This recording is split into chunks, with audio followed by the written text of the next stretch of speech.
Hi hello all welcome to my channel. ಇವತ್ತಿನ ಈ ವಿಡಿಯೋದಲ್ಲಿ ಒಂದು ಒಳ್ಳೆ ಬ್ಯೂಟಿಫುಲ್ ಆಗಿರೋಂಥ ವರ್ಕ್ ಬ್ಲೌಸ್ ಡಿಸೈನ್ಸ್ ನಾನು ತೋರಿಸಿದ್ದೀನಿ. ಏನು ಇವಾಗ ನೋಡ್ತಿದ್ದೀರಲ್ಲ, ಈ ಒಂದು ವರ್ಕ್ ಬ್ಲೌಸ್ ಡಿಸೈನ್ ಬಂದು ತುಂಬಾ ಬ್ಯೂಟಿಫುಲ್ ಆಗಿದೆ. ಇದರಲ್ಲಿ ತುಂಬ ಮಿನಿಮಲ್ ಆಗಿ ಬೀಡ್ಸ್ನ ಯೂಸ್ ಮಾಡಿದ್ದೀವಿ ಆ್ಯಂಡ್ ತುಂಬ ಥ್ರೆಡ್ ವರ್ಕ್ ಇದೆ. ಯಾಕಂದರೆ ಥ್ರೆಡ್ ವರ್ಕ್ ಮಾಡಿಸೋದ್ರಿಂದ ಬೇಗ ಹಾಳಾಗೋದಿಲ್ಲ ಅಂತ. ಇನ್ ಕೇಸ್ ನೀವೇನಾದರೂ ಬೀಡ್ಸ್ನ ಯೂಸ್ ಮಾಡಿದ್ರಂದರೆ ತುಂಬ ಬೇಗ ಶೇಡ್ ಆಗೋವಂಥ ಚಾನ್ಸಸ್ ಇರುತ್ತೆ. ಅದಕ್ಕೆ ಕೆಲವೊಬ್ಬರೆಲ್ಲ ಕ್ವಾಲಿಟಿ ಆದಂಥ ಬೀಡ್ಸ್ನ ಯೂಸ್ ಮಾಡೋದಿಲ್ಲ. ಅದಕ್ಕೆ ಅತಿ ಹೆಚ್ಚಾಗಿ ನೀವೇನು ಮಾಡಬೇಕು ಅಂತಂದರೆ ಜಾಸ್ತಿ ಥ್ರೆಡ್ ವರ್ಕ್ನ ಮಾಡಿಸೋದಕ್ಕೆ ಟ್ರೈ ಮಾಡಿ.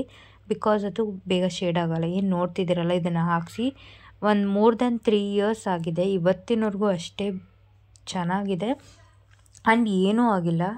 ಅಷ್ಟು ಚೆನ್ನಾಗಿದೆ, ಬ್ಯೂಟಿಫುಲ್ ಆದಂಥ ವರ್ಕು. ಒಂದು 3 ಇಯರ್ಸ್ ಬ್ಯಾಕೆ ಇದಕ್ಕೆ ಅರೌಂಡ್ 4,000 to 5,000 ಪೇ ಮಾಡಿತ್ತು. ಬಟ್ ನೆಕ್ಸ್ಟ್ ಈ ಒಂದು ಬ್ಲೌಸ್ ಏನು ನೋಡ್ತಿದ್ರೆ ಇಲ್ಲಿ ಇದೆಲ್ಲ ಸ್ವಲ್ಪ ಜಾಸ್ತಿ ಬೀಡ್ಸ್ ಇರೋವಂಥದ್ದು. ಈ ರೀತಿ ನೆಕ್ಸ್ಟ್ ಬರುತ್ತೆ ನೋಡಿ, ಇದು ಥ್ರೆಡ್ ವರ್ಕು. ಅರೌಂಡ್ ಇದೆಲ್ಲ ಒಂದು 2,000 to 3,500 ಈ ರೇಂಜಿಗಿರೋವಂಥ ವರ್ಕ್ ಬ್ಲೌಸಸ್. ನಿಮಗೇನಾದರೂ ಈ ವಿಡಿಯೋ ಇಷ್ಟ ಆದರೆ ಲೈಕ್ ಮಾಡಿ, ಶೇರ್ ಮಾಡಿ, ಸಬ್ಸ್ಕ್ರೈಬ್ ಮಾಡ್ಕೊಳ್ಳಿ. ನೆಕ್ಸ್ಟ್ ಯಾವುದೆಲ್ಲ ವಿಡಿಯೋಸ್ ಬೇಕು ಅಂತ ಕಮೆಂಟ್ ಸೆಕ್ಷನಲ್ಲಿ ಕಮೆಂಟ್ ಮಾಡಿ. Thank you for watching this video.